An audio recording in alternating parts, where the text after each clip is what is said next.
근데 만약에 원하는 금액 이상으로 좀 된다 라고 하면 뭐 잘 협조해서 매각 불허가 뭐예요? 매각 불허가 신청이 가능해요. 그러니까 우리가 결정할 수 있는 거예요. 그때 이후에 내가 원하는 만족 금액이 아니다 라고 하면 채권자와 협의해서, 요거는 아마 이렇게 처리되고 경매 집행 일자는 7월 19일. 지층은 어떻게 돼 있어요? 지층 비었어요. 문 열렸어요. 아, 지층? 네, 지층 비었어요. 문 열려 있어요. 한번 갔다 와 볼게요. 네네. 다시 올라오겠습니다.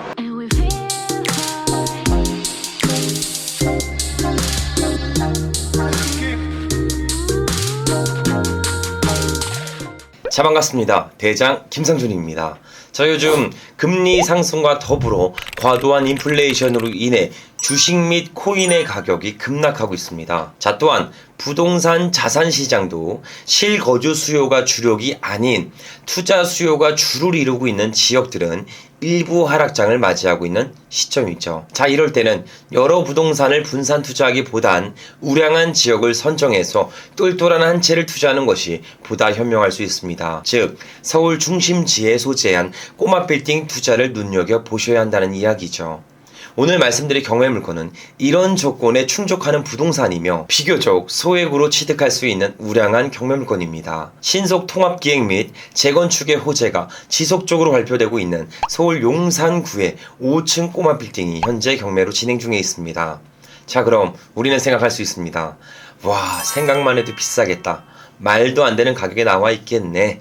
이렇게 예상할 수 있지만 오늘 경매 물건은 아파트 한 채 값밖에 안 되는 금액에 서울 용산구에 소재한 꼬마 빌딩을 매입할 수 있습니다. 자, 그럼 어떤 경매 물건인지 대장 옵션을 보면서 보다 자세한 설명을 드려보도록 하겠습니다. 현 경매 물건의 소재지는 서울 용산구 원효로 3가에 소재해 있으며 물건 종별은 근린주택입니다. 토지 면적 28.71평이며 건물의 면적은 97.81평으로서 토지 및 건물을 일괄적으로 매각합니다.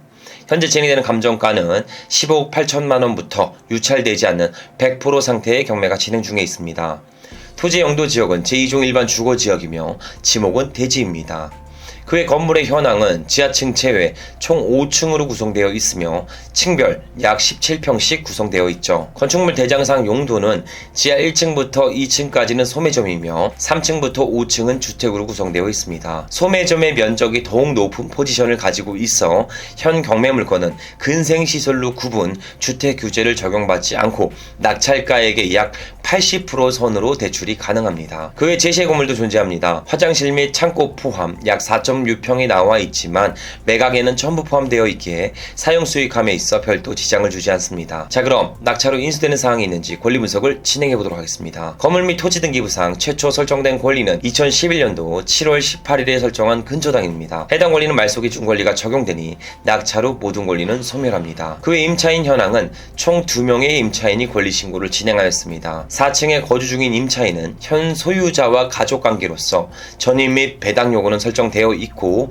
보증 금액은 별도 표기되지 않았습니다. 가족 간에도 임대차 구성 가능할 수 있기에 해당 부분은 제가 직접 임장 활동을 통해 체크해 보도록 하겠습니다. 그 외 2층에 거주 중인 임차인의 경우 8천만 원의 보증 금액이 신고되어 있습니다. 하지만 전입 및 배당 요구는 적법하게 진행했지만 확정 일자는 표기되지 않았죠. 대항력은 유지되는 반면 우선 변제권의 효력은 없는 임차인입니다.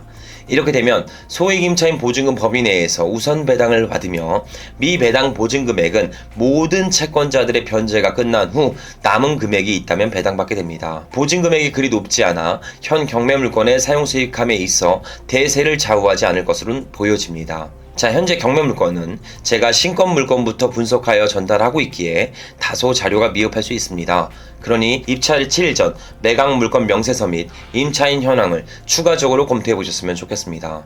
자, 그럼 해당 경매 물건의 인프라 및 일반 매물의 시세도 체크해 보도록 하겠습니다. 현 경매 물건지 주변으로 초중고가 근접되어 있어 교육 요건을 충분히 갖추고 있습니다. 그 외 용산역 및 효창공원역 또한 근접되어 있어 교통에 대한 편의성과 우수한 인프라를 갖추고 있죠. 그 외 신속 통합 기획 및 재개발에 대한 다양한 이슈가 있어 향후 미래 가치 또한 우량한 편에 속합니다. 지속적인 다양한 개발 호재로 인해 잠자는 동안에도 수입이 만들어질 수 있는 지역이라고 보시면 보시면 되죠. 자, 그럼 마지막으로 경매물건지 주변으로 나와 있는 일반 매물의 시세도 체크해 보도록 하겠습니다. 경매물건과 비슷한 토지 면적을 보유한 일반 매물이 있습니다. 토지 면적 28평에 2층 단독주택이 22억에 나와 있죠. 평당가로 환산하면 평당 7,854만원으로 구성되어 있습니다. 그 외 토지 면적이 다소 큰 37평대 다가구 매물은 35억에 일반 매물로 나와 있습니다. 이 또한 평당가로 환산하면 평당 9,286만원으로 구성되어 나와 있죠. 그럼 우리 경매물건의 적정 시세를 계산해 보도록 하겠습니다. 주변 최소 시세 평당 7천만원 곱하기 토지 면적 28평을 계산해 주면 19억 6천만원의 시세를 확인할 수 있습니다. 현재 진행되는 경매 시작가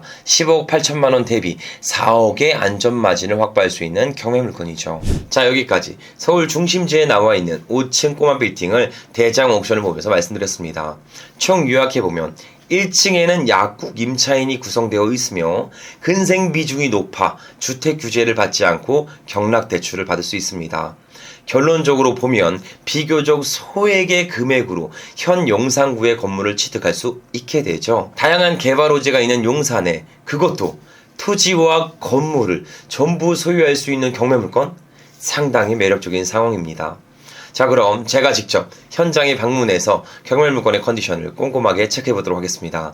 자, 지금 저와 함께 용산구에 소재한 꼬마 빌딩 현장으로 지금 바로 출발해 보시죠. 자, 드디어 경매물건지에 도착했습니다.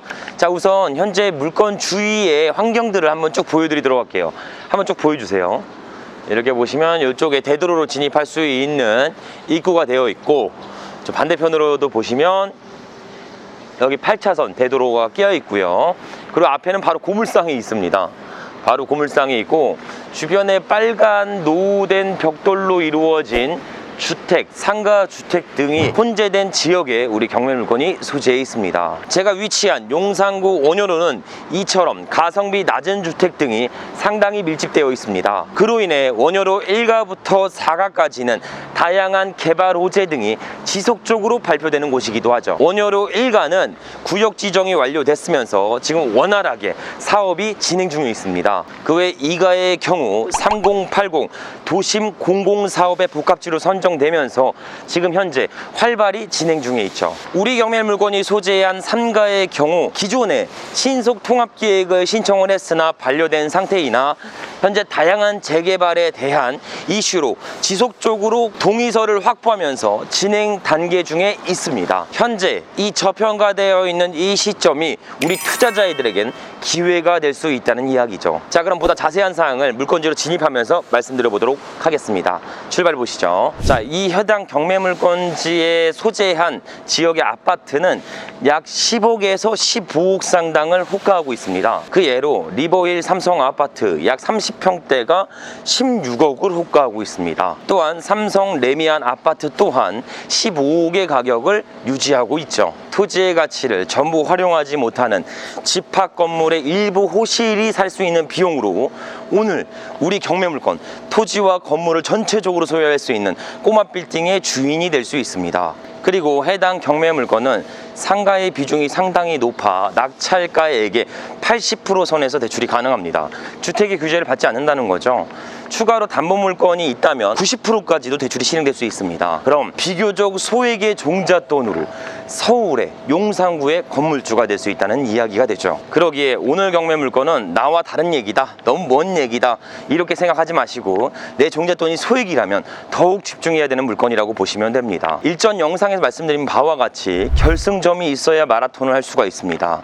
저와 같이 결승점을 만들어 놓고 열심히 한번 달려보도록 하시죠. 자, 드디어 경매물건지에 도착했습니다. 지금 딱 봐도 빨간 벽돌이 혼재된 지역에 우리 경매물건이 소재해 있습니다. 지금 약국이 1층에 있는데 지금 열었어요. 지금 오전 이른 시간인데도 장사를 하고 있는 걸로 보여집니다. 그 옆에는 669, 그죠? 669 가자 요즘에 많이 얘기하더라고요. BBQ입니다. BBQ를 다르게 얘기해서 669라고도 부르더라고 하더라고요. 그래서 야구에 손님도 들어가시네요. 저렇게 활성화되어 있는 1층에 상가가 있고 상부층엔 주거로 쓰고 있는 공간에 우리 경매물건이 소재해 있습니다. 현재 건물의 컨디션은 그리 중요하진 않습니다. 왜? 저런 협소 토지에 5층짜리 상가 건물이 지어졌어요. 저런 희소성 있는 가치가 더욱 매력 있는 것이라고 보시면 됩니다. 건물의 가치는 추후 리모델링을 통해 더욱 빛을 발할 수 있으니까 현재 이 노후도를 보고 건물의 부동산 경매 물건을 저평가하지 않으셨으면 좋겠습니다. 자, 현재 이렇게 그냥 육안상으로 봐도 도로폭이 상당히 넓고 잘 구성되어 있는 걸로 보여집니다. 4m 이상을 확보하고 있어서 건축물을 사용 수익함에 있어서 큰 지장을 주진 않습니다. 자, 이렇게 육안상으로 보면 저기 탑층 보이시죠? 탑층의 샤시 색깔만 다릅니다. 저렇게 탑층의 샤시는 교체된 지가 얼마 안 된 것 같아요. 저러면 저기 내부도 일부 인테리어나 수리 보완이 잘 돼 있다고 보여집니다. 하지만 2, 3층은 좀 별로죠. 아직 인테리어가 잘 돼 있지 않고 일부 수리 비용을 감안해야 될 것 같다. 요 옆에 BBQ 건물도 보시면 됩니다.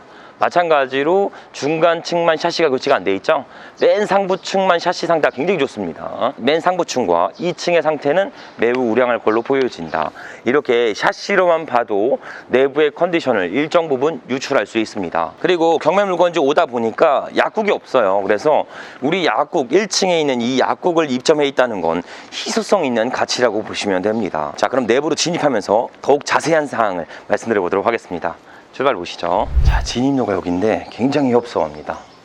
진입로는 협소하고요. 여기 보면 계량기가 전체적으로 돌고 있고 잠겨 있는 건 없어서 지금 임대차 구성을 명리화하고 있다라고 보여지네요. 다들 안에 계시는 것 같아요. 좀 조용히 얘기 드려야 되는 점 양해를 부탁드리도록 하겠습니다. 여기는 2층인데요. 17평으로 되어 있고 근생시설로 등재되어 있습니다. 근데 현재 이렇게 애기 싱싱카 있고요. 우산들도 많은 거 보니까 주거로 활용하고 있는 걸로 보여집니다. 17평, 약 2룸 가까이 나왔을 거예요. 1.5룸이나. 자, 상부층 하나 더 올라가고요. 상태는 매우 안 좋네요. 계단이랑 난간 상태는 양호한데 내부의 공용 부분인데 이렇게 짐들을 많이 적재해놔서 통행에 불편을 주고 있네요. 큰 액자도 올려 있어요. 자, 여기는 아까 탑층 샤시가 제일 우량했던 부분들. 올라가면 뭐가 있다? 돌이 있다. 돌. 현관문이 핑크예요. 핑크. 근데 약간 섬뜩한 핑크. 그냥 막 칠해 놨네요, 색상을. 여기도 마찬가지로 17평으로 돼 있고 주택으로 등재되어 있습니다. 여기 들어가면 5층도 있는 것 같아요. 현관문이 잠겨 있기 때문에 들어가 보지 못할 걸로 보여집니다. 현관문 상태도 경매 나오면 우편물이 많이 붙여져 있어야 되는데 없는 걸로 보아 실제 거주하는 걸로 보여집니다. 여기 한 위에 보여주세요. 이게 뭐 그을린 작 같은데 화재가 있었던 것 같기도 하고 살짝. 여기는 뭐 이런 수레바퀴가 이렇게 있네요. 이건 보기 힘든 건데 여기 떡 방아찌 있는 건가? 그런 것도 있고. 상태는 매우 불량하다. 무슨 흉가 체험하는 것 같다는 느낌이 들 정도로 매우 상태는 불량합니다. 외관상만 보는 게 아니라 내부도 상당히 노후돼 보입니다. 안녕하세요. 이번에 여쭤보려고 왔는데요. 혹시 여기는 건물주분 되세요? 아, 직접 여기 약국도 하시고 하구나. 오래 하셨겠네요, 여기서 약국. 여기 제가 산지 벌써 한 50년 됐죠. 그렇죠. 근데 경매 가격이 그 이하는 안 떨어진다며 거기서부터 올라가는 거예요? 그 써낼 때? 그렇죠. 10억 8천 밑으로는 못 써요. 이 가격부터 쓸 수 있는 거고 그 위로 써야 되는데 만약에 이때 한 명도 입찰을 안 하면 20% 저감된 가격으로 다시 시작을 해요. 근데 제가 봤을 때는 무조건 됩니다. 무조건 이 가격 넘어서 들어가거든요. 그래서 입찰은 되실 거예요, 낙찰은. 근데 만약에 원하는 가격이 아니다, 나는 좀 이거 더 받을 수 있는데 너무 낮다 라고 하시면 낙찰 이후에 매각 결정 기일이라는 게 2주 주어지거든요. 그때 매각 불허가 신청을 통해 이 가격은 안 된다, 내가 미리 조율하겠다, 이 경매 신청한 채권자가 있을 거 아니에요. 그 채권자랑 조율을 하겠다라고 해서 이의제기를 통해 취하도 가능합니다. 최대한 높게 해주시는 게 우리들도 최대한 어느 정도 이익을 낼 수 있으니까 그거를 좀 염려해 주셔서 경매를 보셔도 돼요. 근데 만약에 원하는 금액 이상으로 좀 된다 라고 하면 뭐 잘 협조해서 매각 불허가 뭐예요? 매각 불허가 신청이 가능해요. 그러니까 우리가 결정할 수 있는 거예요. 그때 이후에 내가 원하는 만족 금액이 아니다 라고 하면 채권자와 협의해서, 요거는 아마 이렇게 처리되고 경매 집행 일자는 7월 19일. 지층은 어떻게 돼 있어요? 지층 비었어요. 문 열렸으니까. 아, 지층? 네, 지층 비었어요. 문 열려 있어요. 한 번만 갔다 와 볼게요. 네, 네네. 다시 올라오겠습니다. 약국에 계시는 소유자분이 지층 한번 봐도 된다고 해서 내려가는데 음산해요. 보세요. 영화 그 마동석 나오는 영화 뭐죠? 거기에서 나오는 지층 그 분위기입니다. 먼저 내려가지.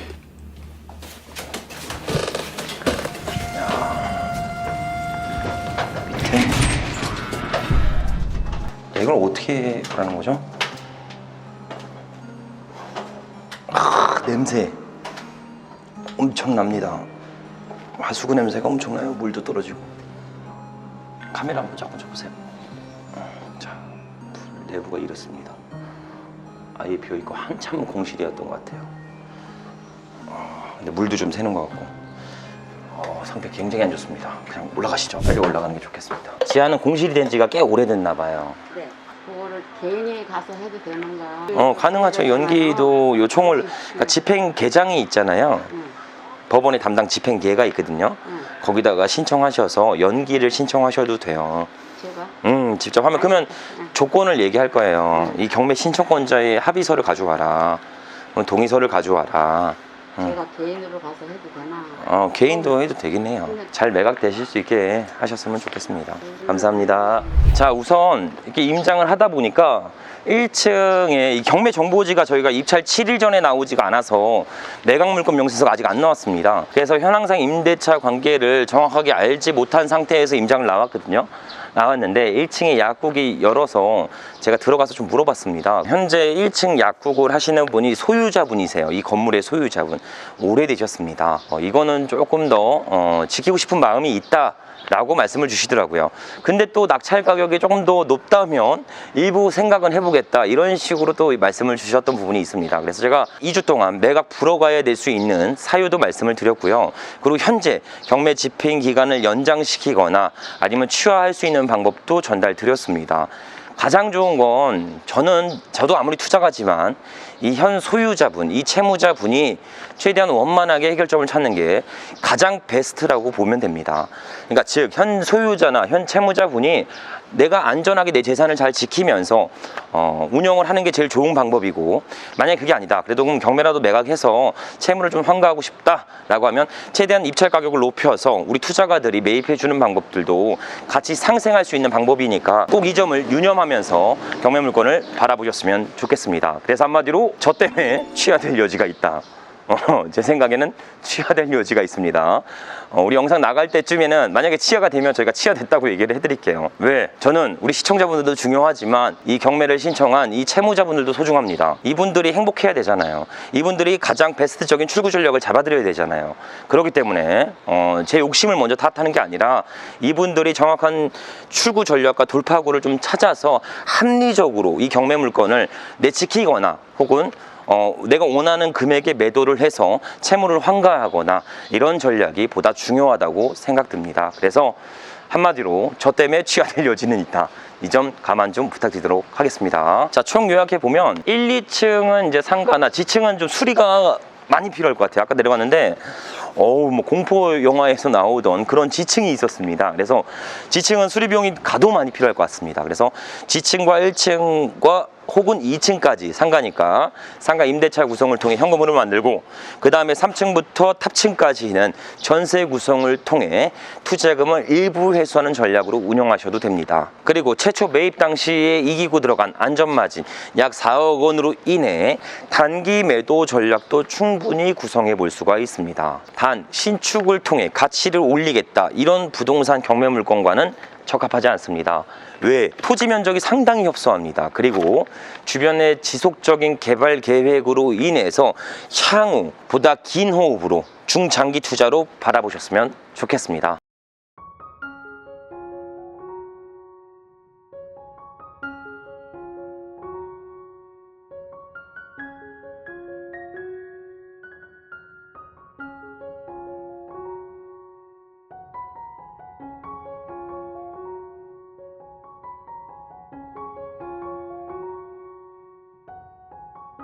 제 유튜브 중에서 이런 댓글이 있습니다. 대장님, 저는 작심삼일이에요. 경매 투자 공부를 해야지 생각하면서 내일이 되면 또다시 하루에 찌들어서 경매를 잊게 됩니다. 어떻게 하면 꾸준히 경매 물건을 검색하면서 수익으로 연결시킬 수 있을까요? 이런 식의 질문이었습니다. 자, 우리 대장TV 시청자 모든 분들도 이런 고민을 한 번쯤은 해보셨을 거라고 생각됩니다. 자, 이 질문에 명쾌한 해답을 드려보도록 하겠습니다. 결론은 혼자 하지 마세요. 이 길을 먼저 걸어갔던 사람과 혹은 나랑 같이 걸어갈 사람들을 찾아서 같이 가셨으면 좋겠습니다. 만약 혼자서 경매 투자를 한다면 막다른 길목에 서 있게 되는 즉시 포기를 할 수 있게 되며 막연하게 닥치지도 않은 두려움 때문에 머뭇거리면서 결국 실행조차 하지 못하게 되죠. 하지만 든든한 지원군이나 함께하는 동료가 있다면 그 두려움은 희망으로 바뀌면서 앞으로 전진할 수 있는 힘을 만들어주게 됩니다. 즉, 권리 분석, 명도, 세금, 낙찰 이후의 공정들을 같이 협업하면서 같이 토론하면서 그 막막하고 어려운 거를 돌파구를 찾아내며 전진한다는 이야기죠. 결론적으로 혼자가 아니라는 사실만으로도 내가 앞으로 한 단계 나아갈 수 있는 원동력을 얻게 된다는 이야기입니다. 같은 생각을 가지고 같은 곳을 바라보는 사람들과 협업해서 앞으로 전진해 나가셨으면 좋겠습니다. 대장TV 카페에는 수많은 투자가 분들이 토론하고 같이 협업하고 공감하면서 전진하고 있습니다. 그 외에 대장TV에서는 실전 멘토링 서비스반을 운영을 하고 있으니까 이 점 참고하시면서 저와 함께 거인의 등에 올라타서 함께 전진해 보셨으면 좋겠습니다. 자, 오늘도 긴 영상 시청해 주셔서 감사드리며 앞으로 보다 양질의 영상으로 보답드리도록 하겠습니다. 감사합니다.